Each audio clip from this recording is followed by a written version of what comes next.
Hello mga ka-uploador, mga ka-doodle. Kumustamos, mi amigos, mi amigas, mga ka-OFW sa Middle East. Ngayon ay March 18, Wednesday, 2026. So, nagkulay green, berde na naman ang PSEI 6036. So, Industrial, Property, Mining, Holdings, parang gumaganda na ulit. So, yung mga natatakot bumili dahil nga bagsakan, ito na ang patunay na aakyat din sila ulit. So, manawa din yan sa ano eh. So, kumbaga na ang ano ngayon, ang pangyayari is naging ano siya, na tawag niyan. Kumbaga na-absorb o parang ano na lang ba, normal, naging normal na lang siya. So, kaya bumabalik na rin yung mga ibang investor, parang kasi ang nangyari naman dito, parang mayroon nang nakapasok na mga o nakalabas doon sa Strait of Hormuz ng mga tanker ng krudo. So yung krudo naman ay bumabagsak na rin bumaba na rin ng presyo. Hindi bumabagsak kasi bumaba na yung presyo niya, So 98, nasa $98 per barrel na ngayon. Kahapon is 99. So, pababa siya. So, ano bang balita? Brent oil to export prices is as Iraqi and Kurdish authorities agree to export deal. So, magkaroon ng bintahan between Kurdish authorities. Yung Kurdish din yata yan eh. So, yun. So, medyo naman, di ba? So, medyo humuhupa yung pag-akyat ng presyo ng langis. Kaya nag-domino effect din sa ating merkado. So, yung mga yung mga investor umpisa na ring magbalikan. So, yun ang diyan. Kaya tutok na tayo dito sa Philippine stock market, mga ka-doodles, mga ka-OFW, mga ka-offloader. Kung bago ka pa lang sa aking channel, huwag kalimutan mag-subscribe para naman, please! Madagdagan yan, 14 lang. Grabe. Huwag makadugang yun. Subscribe na kayo dyan. So, yan siya. So, paalala lang po ay wala po akong hinihinging pira. Ang hinihingi ko lang subscribe. Hindi po ako financial advisor. Yan, sa blue chip tayo nakatutok. Pero gagawa din tayo ng mga videos sa mga ibang So mid-size cap muna tayo. Dito tayo sa... Hindi. Alam naman natin yan ng Meron akong gustong kasi parang napopolitika to eh. Kaya matagal na sa panahon kasi ngayon, yung ganito na may mga sitwasyon, yung bagsak, mahal ang krudo. So, dapat nakapokus din tayo sa yung gobyerno natin, meron din siyang dapat sa renewable. Ika nga, tawag nila renewable energy daw. Ewan ko lang kung renewable ba talaga. Kasi pag nag-solar ka, kailangan mo rin ng mga solar panel. Ang sa mga battery, kailangan mo rin. Yung mga mineral na ginagamit diyan. Mga copper siguro o anong klaseng yung para sa battery. So may mga mineral din. So kailangan mong magmina din sa bansa mo para magkaroon ka ng di ba? So yun lang sabi nila, renewable din. Pero sa akin di ba kailangan talaga natin ng kuryente. So kahit paano i-adapt pa rin natin to. So dapat dito ang gobyerno natin is mag-focus naman ng mga ibang hindi lang puro sa bandang Cebu, Luzon yata, doon marami yung mga power plant na ang gamit is yung tawag niyan, langis eh. Sa Mindanao, sa amin, tubig naman, hydro, kaya medyo mura-mura. Pero paano kailangan mo pa rin ng papaanda rin yung makina, di ba? Kailangan mo pa rin siguro ng So, Kaya medyo mura-mura pa doon sa Mindanao na kuryente kasi hydro. Kadalasan doon hydro eh. So, balik tayo dito kay Spinik. Si Spinik ay isang pagmamay-ari ni Leveste. Yan. Siya yung founding, siya yung nag-umpisa nito eh. So, tapos nagkaroon siya ng mga partner-partner. So, ang problema dito kay Leveste, napopolitika to eh. Alam mo naman yung niya ngayon, kalagayan. So, yung ibang project ng inaward dati, galing sa Department of Energy yata, parang tinatanggal hindi na, kaya medyo humihina siya.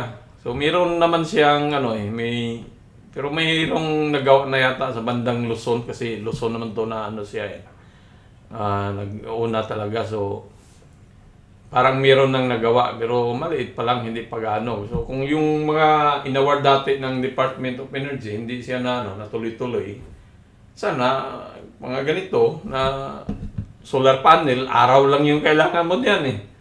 Hindi mo kailangan ng ng crudo pa rin yan. So may araw ka, so mag-recycle na yung mga kuryente, di ba? So dapat dito bibigyan ng focus. Ang problema napopolitika eh. So, ayaw ko diyan na wag natin bigyan kasi yan, ganun. Katulad ng nuclear power plant natin sa Bataan. Hindi siya maraming politiko ayaw kasi Marcos gawa ni Marcos. So, napopolitika pero tingnan mo sa ngayon, kung meron sana tayo niyang Bataan, gumagana, karamihan kasi takot daw, baka sumabog, baka ganito, gano'n. Puro negative ang pinag-iisip eh. Parang ikaw lang din yan, mga ka-OFW. Takot ka mag-invest sa Philippine stock kasi negative ang iniisip mo. Kaya alisin mo yung kung gusto mo masinso sa buhay, hindi lang tayo umaasa sa sahod, ay kailangan nating matutong mag-invest dito sa Philippine stock market. So si Spinik, inalagaan ko to dito ko siya nabili sa 1.52 nung pa lang 23 pero hindi ko naman kasi dati kasi pag bumili ako, pinabayaan ko lang yan. So dito noong July 25, bumalik siya, binalikan ako eh. Pero hindi ko bininta kasi sabi ko, ito na yata yun, tuloy-tuloy na. Parang may nagkaroon pangyayari dito na hindi nasahan sa, politika. Bumagsak ulit. So ngayon, ang nakaganda dito ngayon, si Pangilinan, yung sa Meralco, pumasok na siya. So marami na siyang share dito. Siya yung pinakamalaki ngayon na shareholder sa Spinik. So nag-file na yata sila nag-umpisa na babaguhin ang pangalan. Maging Engine na. So para mabura yung Spinik na from Leveste. So ginawa ni Pangilinan, nag-apply siya ng change name. So hindi naman ganun kadali yung change name. Nabalita yata last November pa yun na magpalit. So hindi naman ganun kadali magpalit ng name kasi marami pang proseso diyan na So baka within this year na mapalitan na to. So para naman maging bagong imahe naman yung Spinik, maging bago sa mga foreign investor. So si Spinik ngayon ay nag-form siya ng Cap Anandol. Yan, Cap Anandol. So hindi ko siya binintad, although hindi to siya blue chip to siya penny stock. Pero hindi ko siya bininta kasi yung future niya, yung proyekto niya is maganda na pang matagalan ba or sa darating na panahon nagagamit siya. Ito yung kasi solar panel nga, tapos nag-back up, pumasok si Meralco. So Meralco, napakalaking kumpanya, di ba? So maganda, kaya inayaan ko lang yan habang mura pa. Pag tuwing sahod kasi bibili pa ako nito. Dati mataas yan dito tapos binibili ko siya unti-unti pag may extra. Tapos ngayon dagdag tayo para mahabol natin yung presyo na yun. At pag umangat dito magandang kitaan, di ba? So 57%. So kung 50% yan, so So nag-form siya ng cup ngayon. So pagdating dito, mahit niya yung mag-handle naman yan siya at angat. So wala tayong forecast nito kay wala tayong target price. Hindi kino-cover ng mga broker ko to si So may sell tayo sa 1.3 yung sell. Sa 1 month wala siya. Sa 1 week.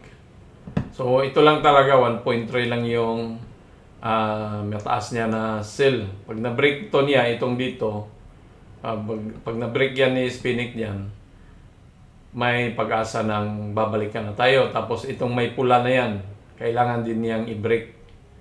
So i-break niya yan para tuloy-tuloy siya pupunta doon sa dose na tinatarget natin So habang mura pa to ay malaking pag-asa nito kasi nag-uumpisa na sila ng mga proyekto nila doon sa Luzon May nagawa na. So parang magkaroon na rin ng income. So once na makakuha pa ng mapalitan na to ng pangalan, makakuha na rin to sila ng mga bagong proyekto.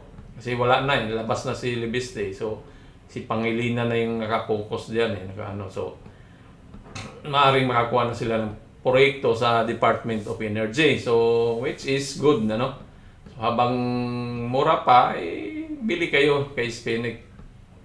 Hindi siya blue chip, hindi siya mid-size cap, nasa small cap siya, pero malaki ang pag-asa nitong Spinix dahil sa nature ng kanyang solar company siya So dahil sa nature, custom engineering, installation, like that. So malaki ang pag-asa nito. So yan si Spinix So adios mi amigos, yan lang muna ang topic natin. Papasok na naman tayo sa trabaho mga ka-OFW. Hanggang dito lang po at huwag kalimutan mag-subscribe sa ating channel. Babus!